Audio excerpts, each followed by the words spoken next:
goes. I hope you guys can hear me. You cannot? Wait, there. Yes, you can. Okay, cool. Um, should be getting pretty. Oops, maybe my mic could be a little bit louder here. Is that better? Maybe that's too loud. Okay, so how are you guys doing? Let me know if you're here. I'm trying something different tonight. I am broadcasting at a smaller resolution to see if it looks any better. And so if you guys that have been watching, a while, if this is your first time watching, don't worry about it. But if you've been watching a while and you think it looks better or it looks worse, let me know. One of the things is I cannot really see what you guys see. My internet's not strong enough to actually monitor this stream online. So let me know. It looks pretty good to me. Welcome to a Monday night. Tonight is going to be a myth and flow class, and I'm really enjoying the opportunity to teach these myths, and I really have found that this might be, in some ways, even a better way to tell the myths because, as you can see, there's a picture of the Maidan on the promo for the class, and that sort of gives you an idea of where you can start to look for them. And it's like with the music maybe being better than it would be in a workshop, and with the mic being better. Sweet. All right. Good. Okay. Well, I'm hoping that this sticks and holds up, guys. So anyway, thank you for that feedback. And so I think on these Monday classes that they're going to be more and more myth-based.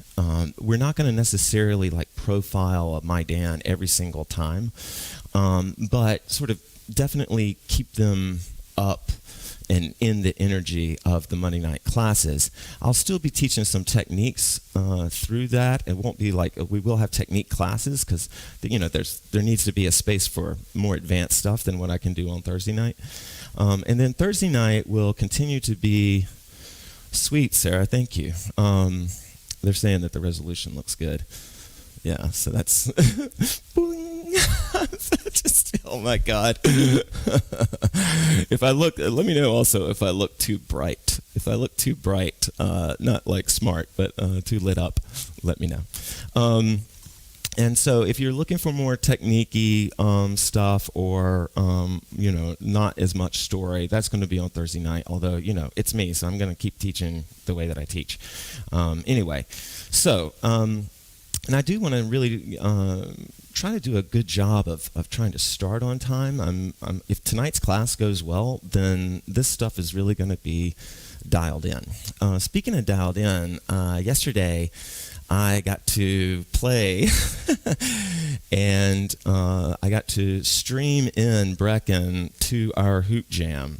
And if you didn't get to see it, it was pretty fun. It was a little bit of a bummer because Brecken could not, she was on such a delay with her system or with something that there is a delay between us, by the way. It's not that long. I think it's about 20 or 30 seconds.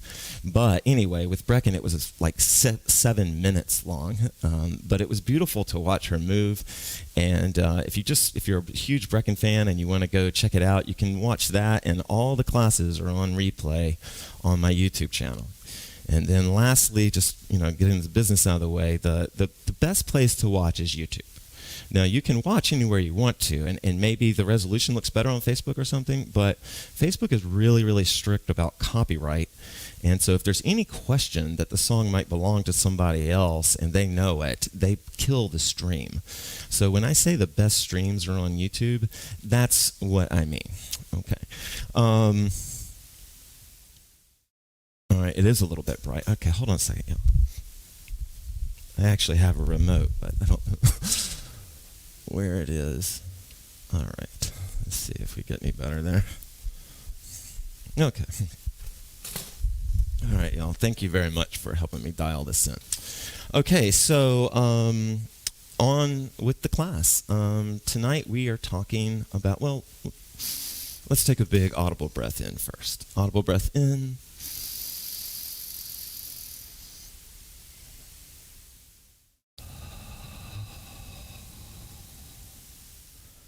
double breath in.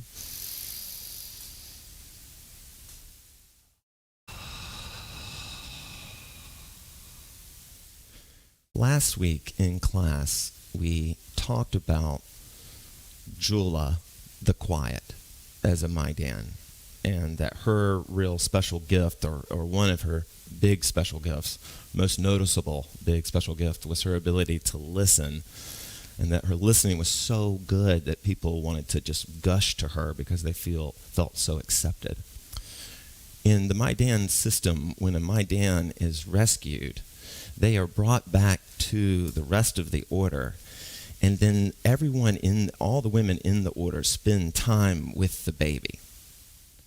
And in the spending of the time with the baby grows up thinking that every woman she knows is mother and every woman she knows is sister. As they are as they are moving with this baby, and taking care of it, if the Maidan Council feels like one particular Maidan has bonded to that baby or child has bonded to that Maidan, then they call her the prima madre, which just means the first mother, okay? Now, that just means the first, right? But that implies that there's many other ones. But the Maidan felt like it was important for there to be one specific teacher person, and the one that they felt like the baby connected to the most, right? And generally, each Maidan would only have one at a time, but there were some Maidan that just were particularly gifted at raising children, and so they would kind of mother several of these orphaned babies, if that makes sense. Jula the Quiet's prima madre is a woman named Ashua the teacher. Ashua the teacher. And Ashua the teacher gets her name actually from Jula. The Maidan nickname each other, but Ashua had not had a nickname. She had not been given, a quality that people associated with her, which there was no shame in that. It was just, she was probably about 19 or 20 years old or 21 years old when Jula comes into her life. And Jula would call her teacher rather than madre or any other name. And the other Maidan heard that, and they witnessed the exchanges between Ashua and Jula.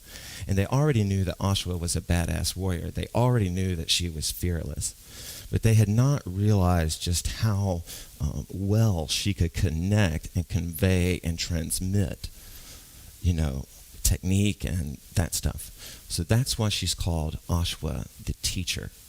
And she grows into that, and develops. To be clear, I know these stories from the perspective of one student or one person in the story. And so I don't know, just like anything, how two people can know the same different person, but know them completely differently. And so through my connection to the Maidan story, Ashua is a teacher, and I don't know as much about her personal history. That hasn't really come through. And maybe it's because, as I write in this character, he hasn't thought to ask her yet or something.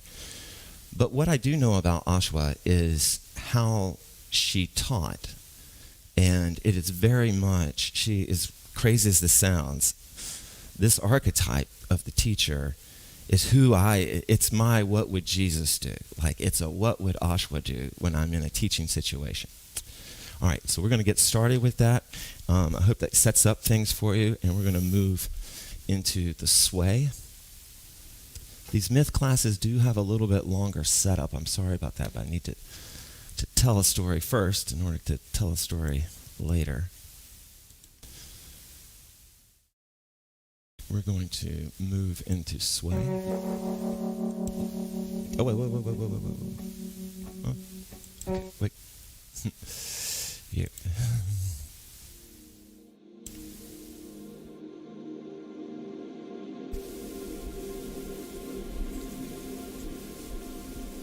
Audible breath in.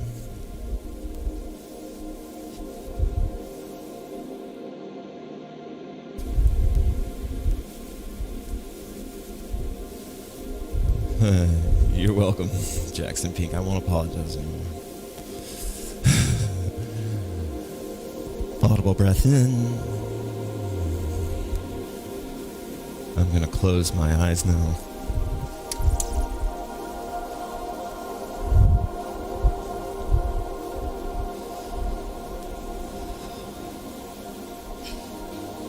Audible breath in.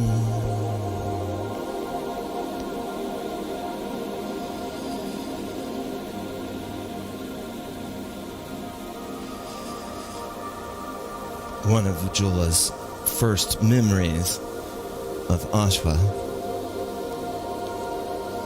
was Ashua teaching her the Maidan practices of breath. The Maidan believed that they could dance with the wind inside of them. That they could inhale and bring the wind in and dance with it while it was inside, and dance with it as it left back.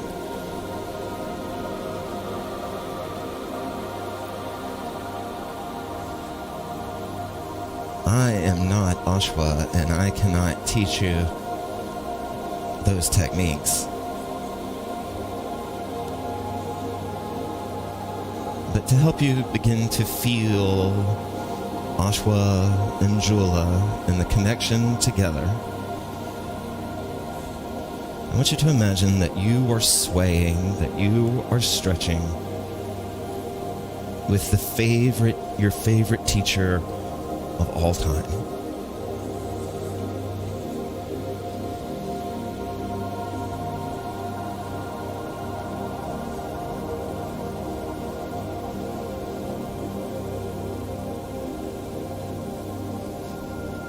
You can imagine that every now and then you open your eyes and glance over at them to see how they're dancing with the wind.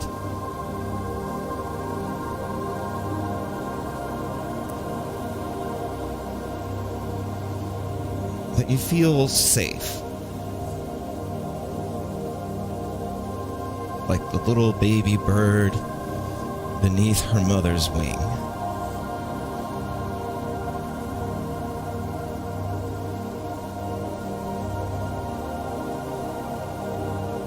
Audible breath in.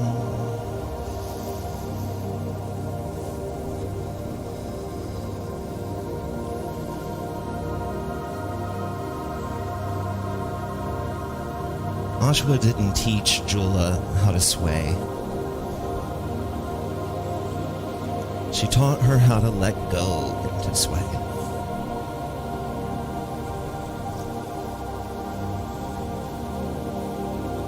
How to find moments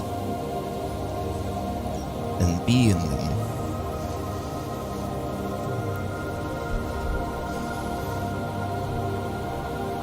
Ashua taught Jula that her body was meant to move. That in movement was release.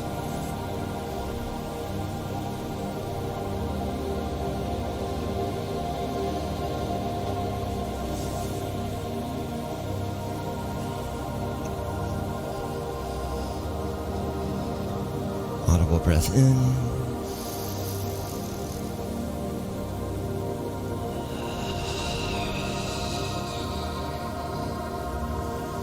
Ashua, the teacher, is here.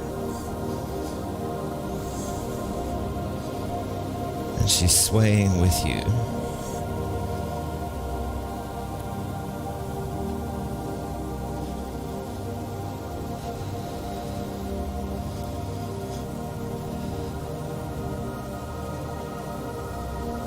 Audible breath in.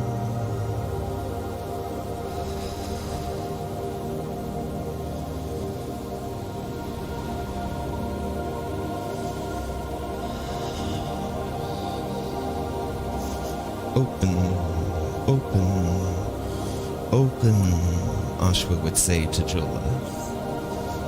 Open, Open, open. She would sometimes say, look up, look up, look up.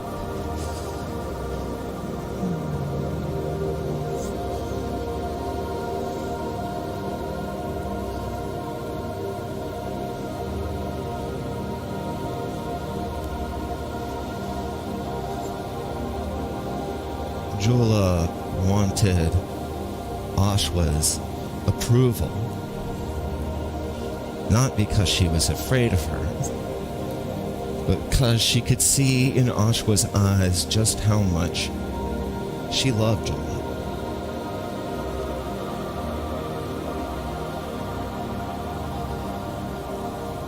Audible breath in.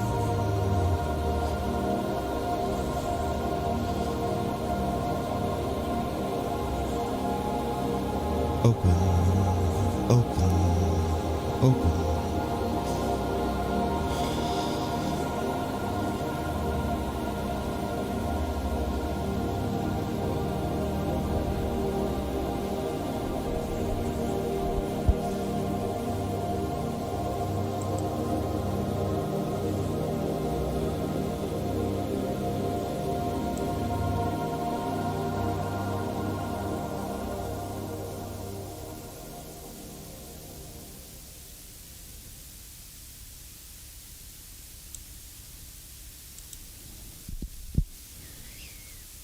All right, we're going to keep moving.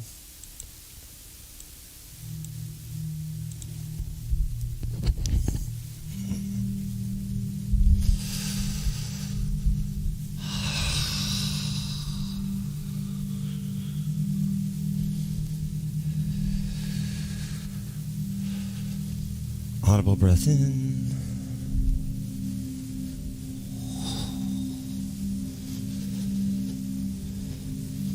Ashua helped Jula understand her body as two trees.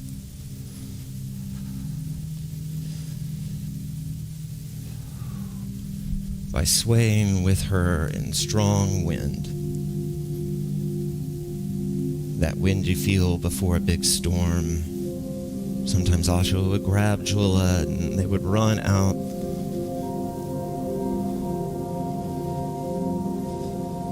Ashua would say, "Now trust me."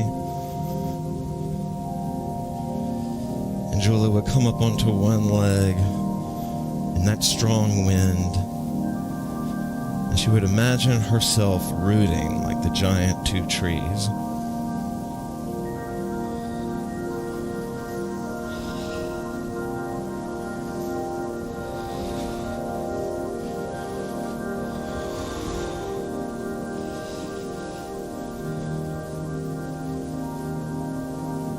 Ashua would say to Jula, "Use your hands to fly, Jula."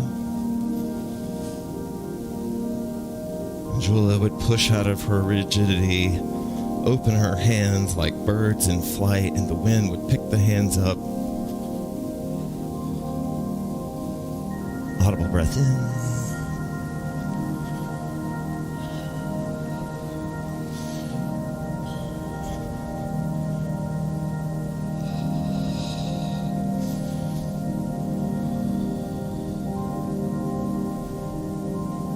Audible breath in.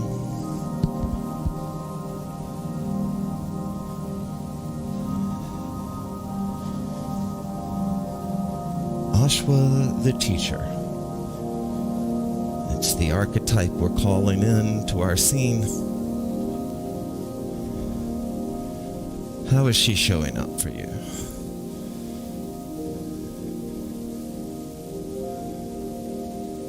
Is she here to help you with your own teaching? Is she here to teach you something? Is she here to remind you of something you've learned but keep forgetting?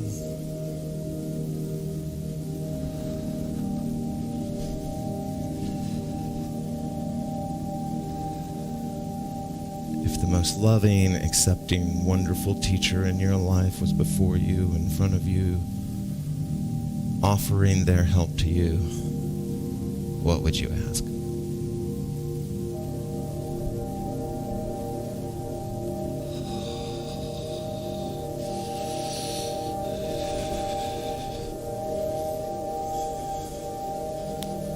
she would shout to Jula, "The sky is big, Jula. The sky is big, Jula." Because she wanted Jula to fly her hands higher, to realize the extent of her reach, to own her size. All right.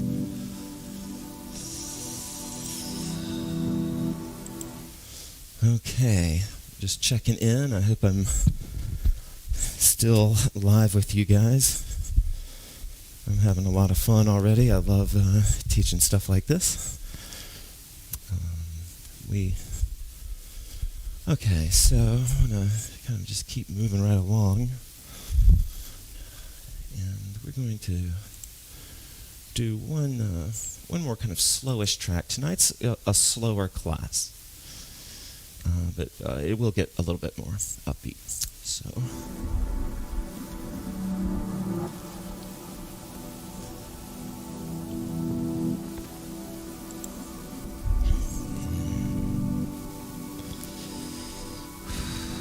All right.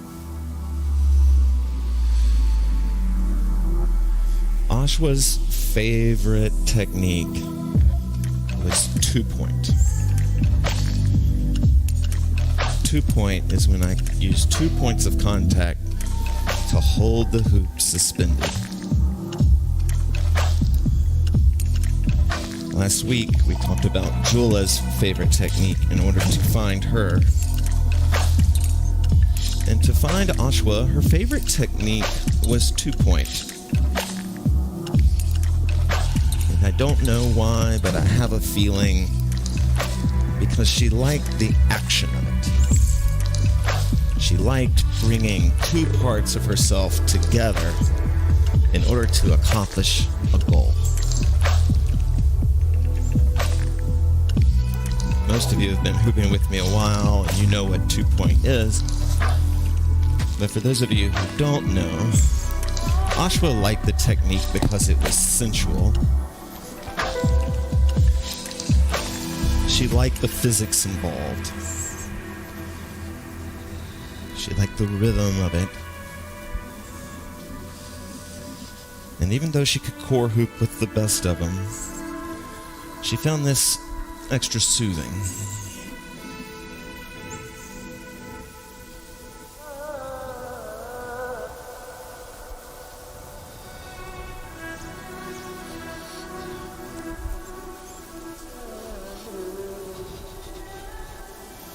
Ashua liked to use the hands as birds and to create flight in 2-point, and then let those birds fly over each other and around each other. Sheila is doing this exercise blindfolded right now, and it can be really helpful.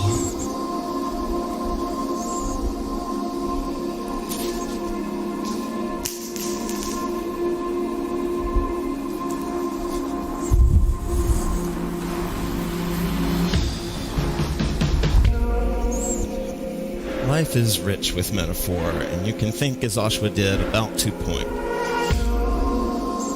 Are there two principal parts of you that can work better together? Does one respond to the other?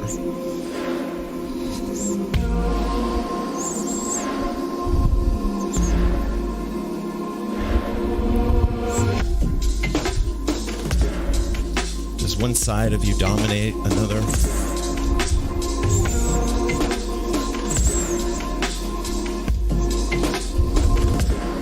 Ashua told Jula, speaking and listening is a piace.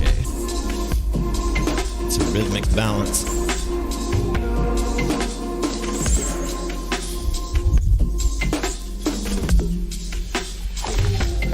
These are 2-point techniques because I'm holding the hoop here, and then there's a second point down there. And then as Ashua probably did, I can raise my hands up and fly them, and that creates even more movement. This is a 2-point stall, even though I'm inside of it.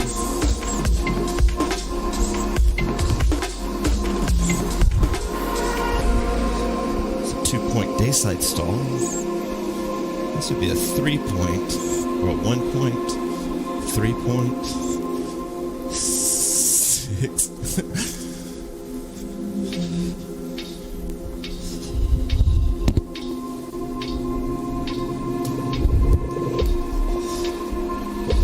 If you are trying to still develop some comfort with 2-point, the bottom hand is the lifting hand and the top hand is the stabilizing hand.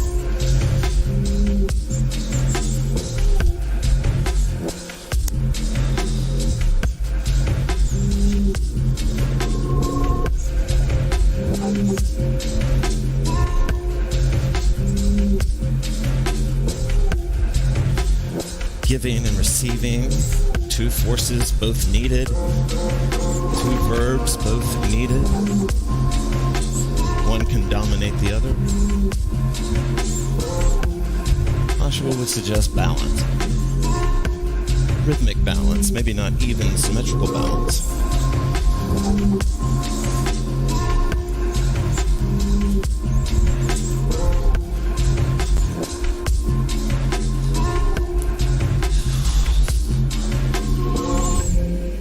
Ashua, the teacher, our teacher archetype.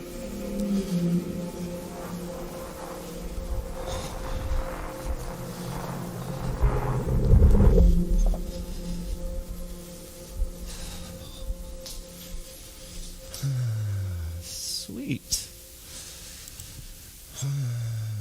All right. We're going to keep moving right along, get the heart rate up. And we're going to start off now with a core warm-up. Core in the HoopPath means the top of the head to the bottoms of the feet. And so we're going to start, you can hoop anywhere you want to on the core. And I'll talk to you a little bit about Ashua and why we do this. But we're going to jump straight in to keep the blood flowing. Oh. This is an old familiar song to a lot of people, but I actually went down the Polish ambassador hole the other day, and I really kind of brought back some old memories. All right. Now, I'm going to go blindfolded. You don't have to, but I am, because this is a big sort of practice that Ashua would do.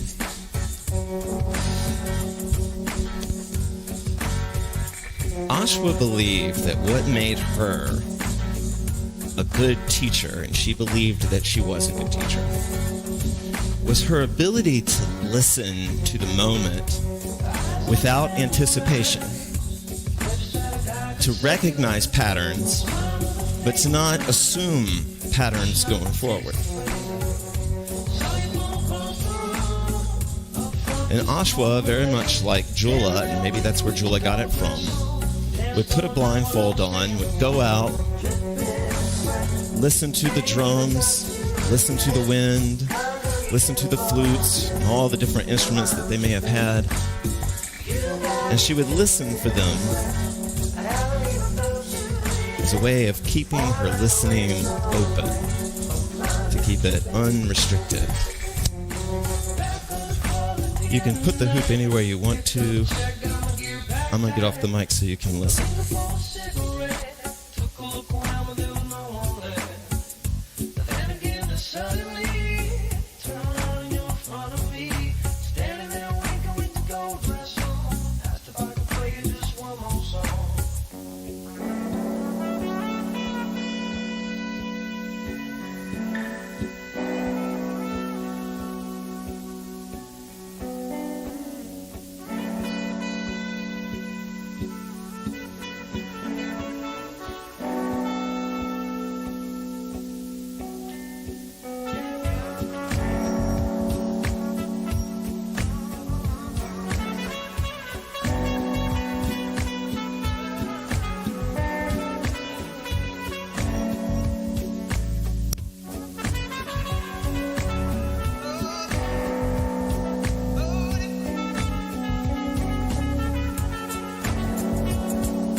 Open, open, open.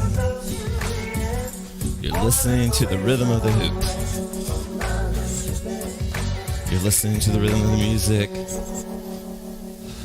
Sometimes the rhythm of your breath. Okay. All right. All right. I'm not getting a lot of comments, so I'm just going to keep going. Remember, I can't see who's here and who's not here. You don't need to make a comment. It's fine. But I'm just going to keep going here. Okay. So this next exercise might be a little bit tricky for you, but I think most of you watching have enough of a hoop practice that you'll kind of know what I'm talking about. One of Ashua's favorite things to do in her own practice, and she did it a lot in her teaching, was drilling. Like drilling, like for an extended period of time. Because she believed that there was like a layer of discovery that you could only get to over time. Like you could only get to it. It's like, sometimes conversations can get deep fast, but a lot of times, the longer conversations go deeper because they worked their way there. So what we're going to do is I'm going to play, I think it's about 4-minute song, and what I want you to do is drill a technique, any technique, okay? I'll show you what I'm doing if you want to follow with me, but you can drill any technique, and we're embracing Ashua's idea that flight time is flight time, okay?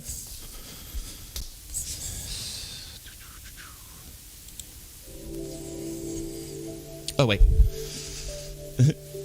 This is not the one. Oh, yeah, this one.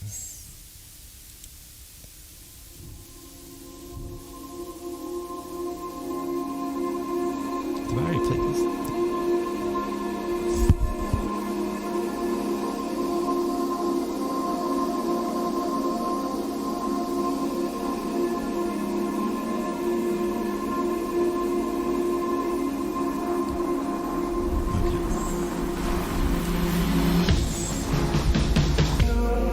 Sweet. Okay, thanks for chiming in, saying what's up, y'all. All right, so any drill that you want to do, I'll show you this will be a very Ashua-like drill. And I'll do it with the camera here. Hopefully I'm not freaking your cats out. But what I'm doing right now this is probably the most Ashua drill I can think of. Because I'm doing a very, very simple forward, what we call a falling in HoopPath, a falling weave.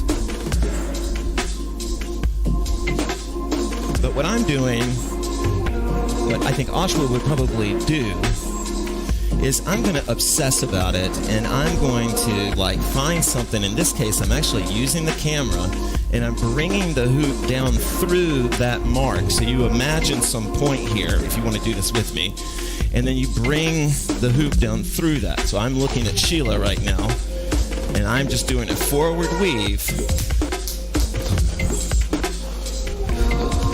If you really want to get tripped out, you can close one eye and then open the other eye, or switch the eyes. I think I've talked about it before, but I'm a big, firm believer that each eye connects to the hand. Anyway, whatever drill you're working on now, we're going to step into the body of Ashua. Hopefully you guys are understanding the metaphors and the story time of this whole class. But right now, we're going to step in. That's why we're doing the drill, is to not observe Ashua, but to become her.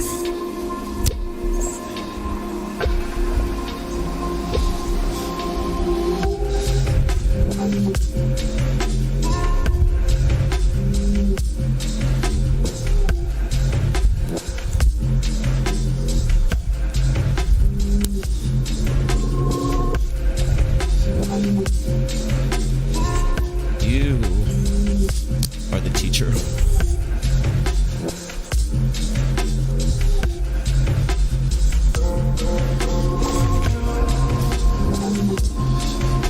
Any drill, anything you wanted to do, if I wanted to drill vertical rolling right now,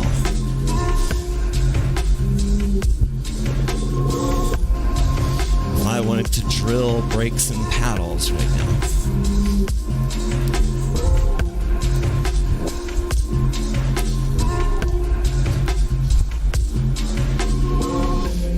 Flight time. Ashua loved the comfort of flight time. And of course, you're not limited to whatever you started with in our drilling here. But the goal is that we're not trying to move from trick to trick or move to move.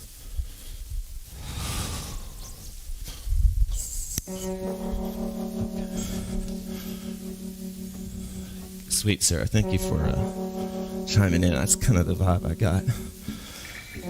Okay. All right, we've already listened to that one.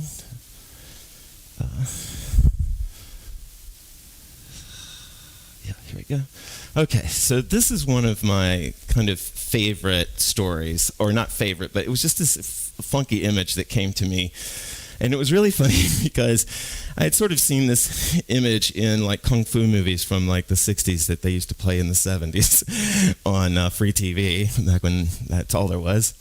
And there would be all these movies there where there would be, you know, a martial artist on top of a bunch of poles. Like all these poles that shoot up from the ground. And if you've seen the movie, so there's like all these tall poles, and they get all the way up there. So they're 20 feet off the ground, or 15 feet off the ground, or whatever. And then they jump to another one, right? Or they take big steps. And the poles are kind of spaced out differently, you know, so that there's some to require a leap and so forth. Jula and Ashua know where one of these is. And so they would visit this pole balancing thing. I don't know if it was actually a My Dan idea, but they would visit it. And this can be like a wonderful way, and if you're wearing sock feet, be careful, but this can be a wonderful way to up your core hooping game, wherever it is, and whatever angle it is, whatever current it is. And I'll show you how it works. We're going to hop, or pretend to hop, from post to post.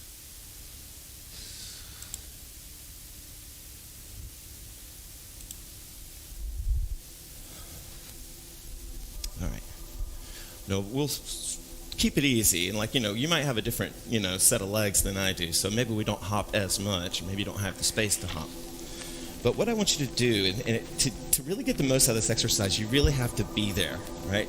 You're way up top. There's a danger if you fall, right?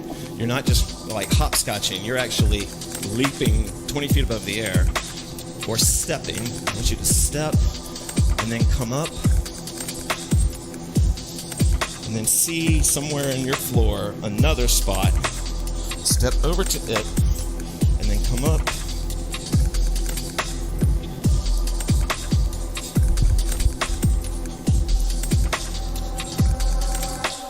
Now, some poles were so narrow that they could barely stand on them. They could barely put their whole foot on them. And then some of the poles were so wide that they could really root down into them. And from those rooted poles, they would sometimes jump to another one.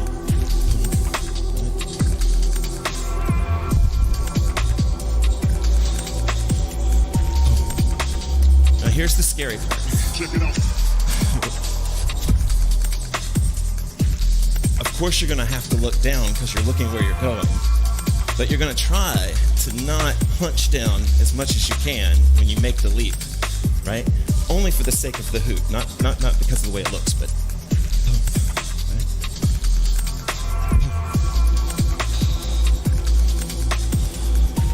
right? Or I could take 2 or 3 big post steps across the room and then hop.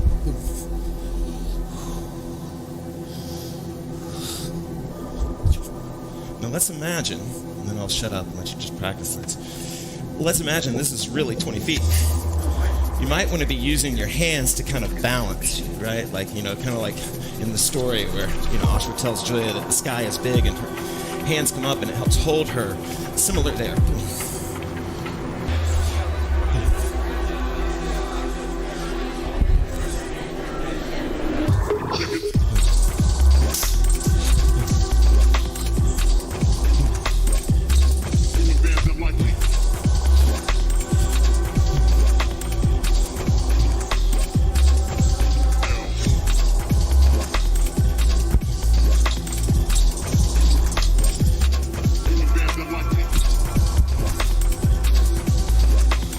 If your knees are good for it, or if you just feel like a workout, you can add a little bounce to each leg.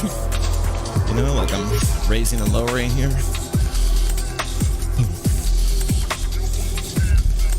If you live in a second floor apartment, you know, maybe this isn't the best time to be working on this.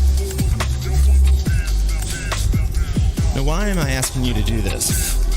I'm asking you to do this because there's a process of taking a skill that you have and making it an instinct, right? And there are instinct building exercises. You see them all over the sports world, all over dance. This is an instinct builder because what we're doing, it doesn't matter how it looks, it doesn't matter how many views it gets. What we're doing is learning how to put a really erratic movement on the hoop and still maintain the piace of the hoop.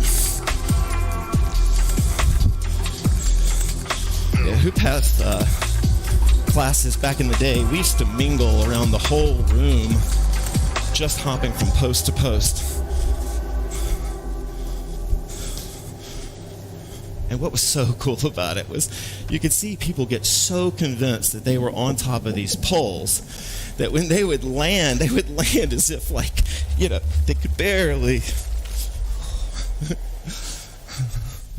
But it's an instinct builder. Okay.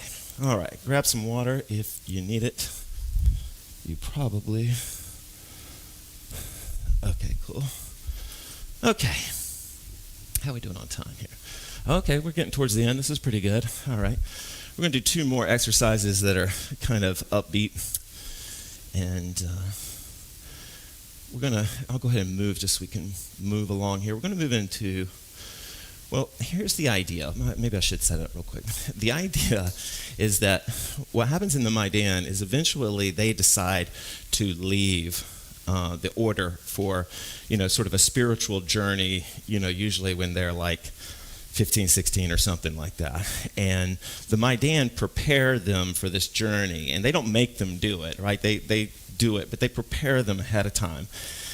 But one of the things they do is they never tell the Maidan, they try not to tell or hint to the Maidan when they might recommend that they make this walk. And so every time the Maidan goes out, they're not thinking that they'll be left there, but they're thinking that this is a training and they could be training for the next day or something.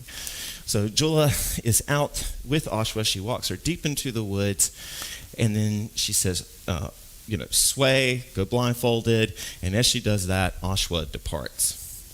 Now the idea is that Ashua wants to see if Jula has learned how to use the moonlight, to use the smells that she can smell, to use the trees to get back home.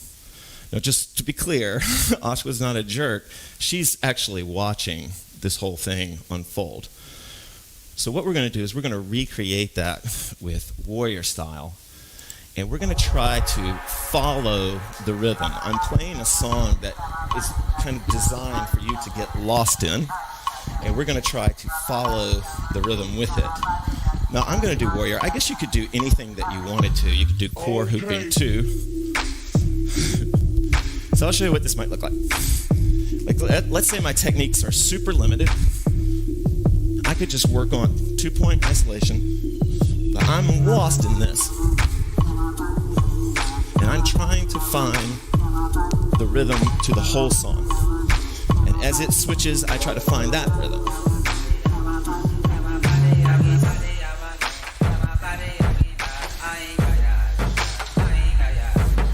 I'm going to focus on warrior style in my own flow, but you could be doing anything right now. But I'm going to do it so that you can sort of see, if you're lost, what.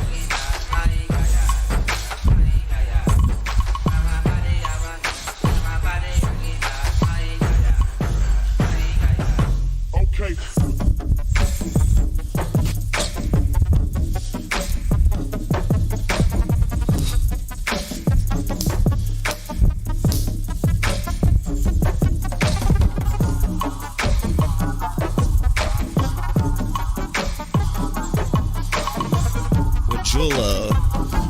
What Ashua wanted Jula to understand was that when you're lost, every step counts.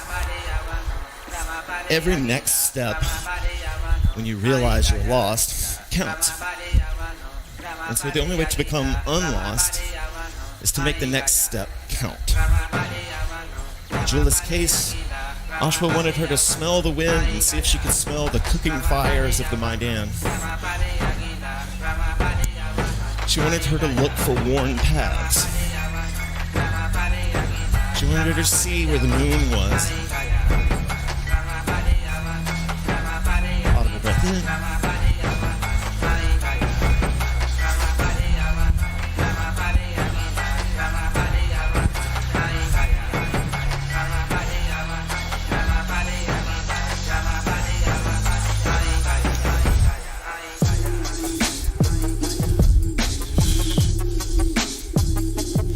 Of course, when Jula starts to some part of her journey back from being lost to foundness, when it starts to feel good, that feeling of confidence starts to show up.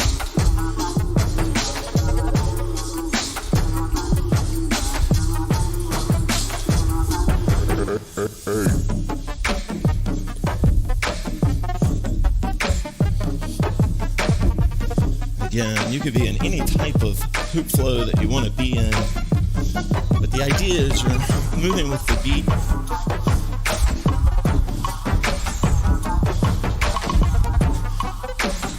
Trying to find yourself.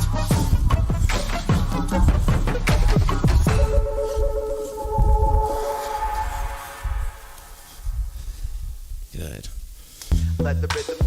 All right. Okay. That is, we have one more exercise. Actually, I think that maybe we'll just call it right there. We'll definitely, actually, yeah, we will come back to the final exercise. I want to give everybody a chance to free hoop if they want to stay with me. Sweet. Well, actually, I'll do one more exercise. You can free hoop or ignore it or whatever, but this is pretty fun. Okay, so this is the last exercise, and I'll make this a super quick setup.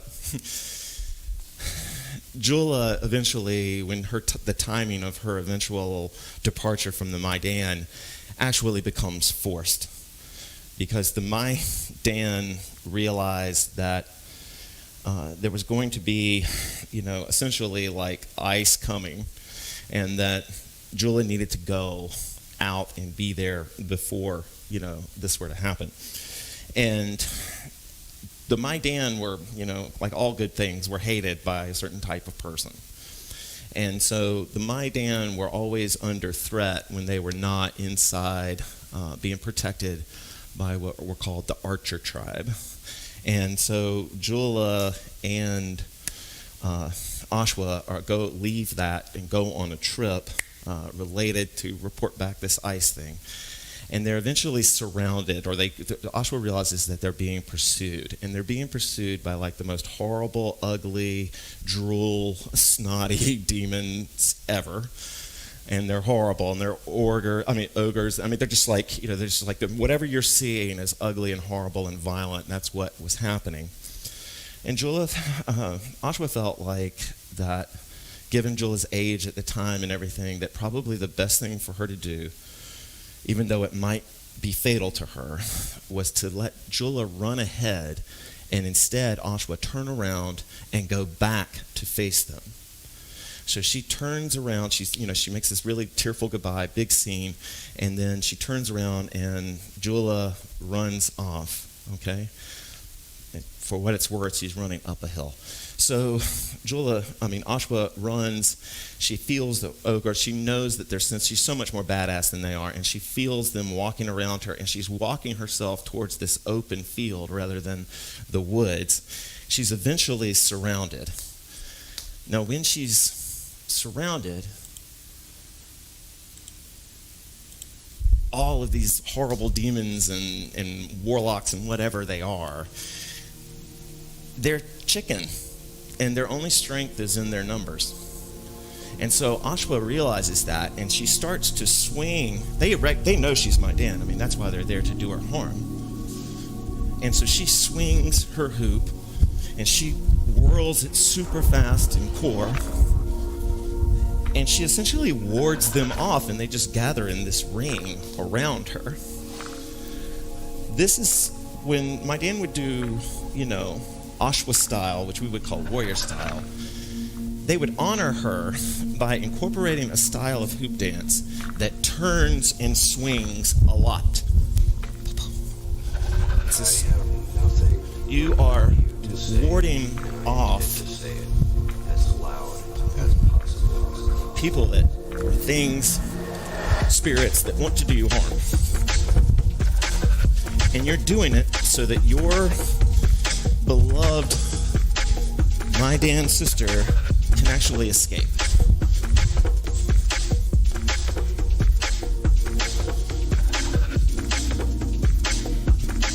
This is warrior style. This is how we'll finish the night and then move into.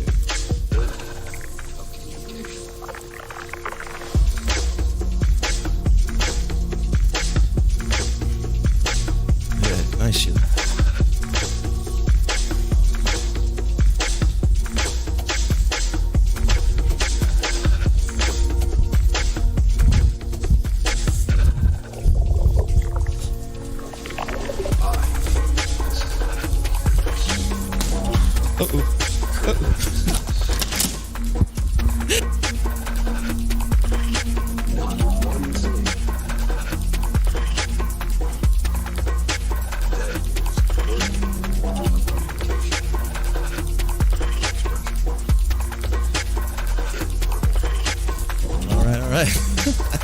That was funny.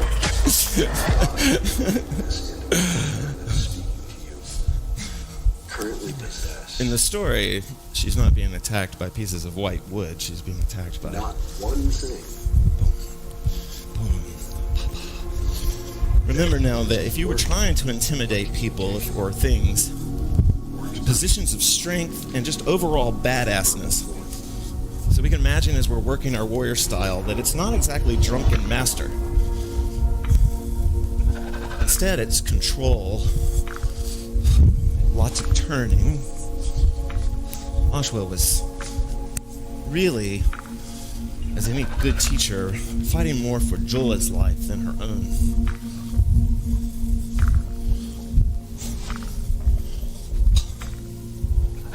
I have nothing of value to say, and I intend to say it as loud as possible.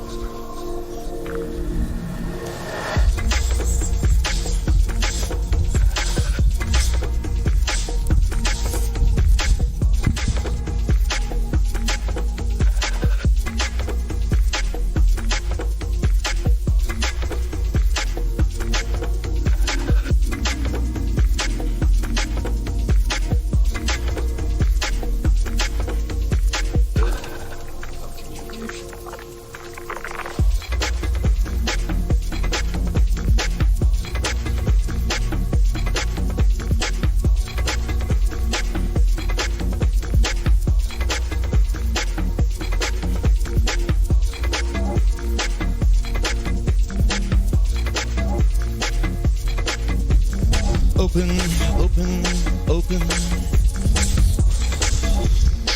You're encircled. The story says that it was thousands of them. She kept moving day, night, day, and night. And her facing them kept her for a while from fighting them.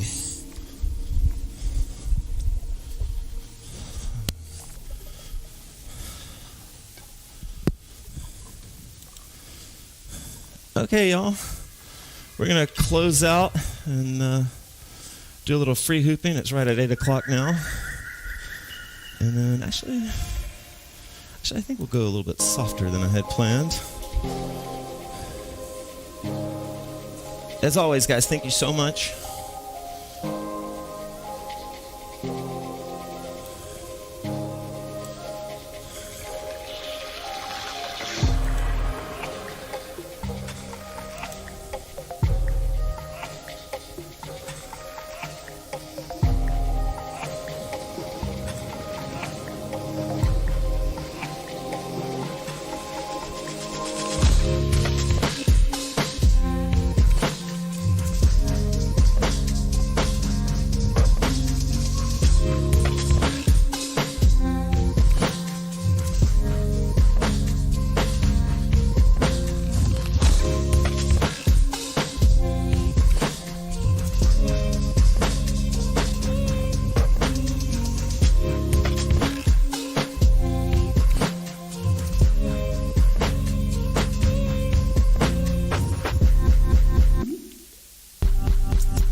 Sweet, guys. Thank you. I'm reading your comments now. Anastasia, Lindsay, Sarah, Jackson Pink. I guess Lindsay's, maybe we got kicked off of Facebook and that's why you hopped on both. But, or maybe I think you text from one and write from the other. You're welcome, Tiff.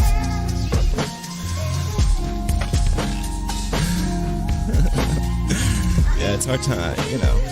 That's a wonderful problem to have if you can't pick your favorite teacher.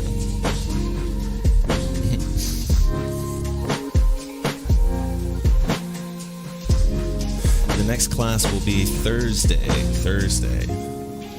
If you dig this and you want to just be reminded, you can subscribe to my YouTube channel and hit the notification bell. You hear that in every single video, but that's just how it works. And then you'll get a ding every time I go live. You know, you'll get a ding every time I schedule an event. So.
Sweet.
Okay, guys, if anyone's still here, I just put the playlist up, a link to it.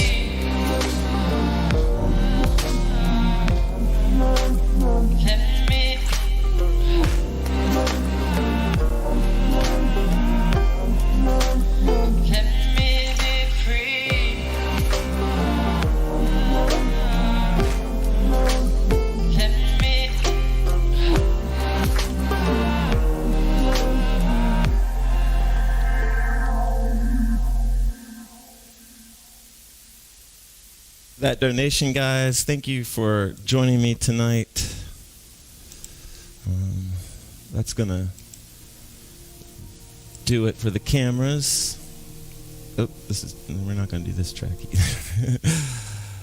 Okay. Well, thank you guys very much, and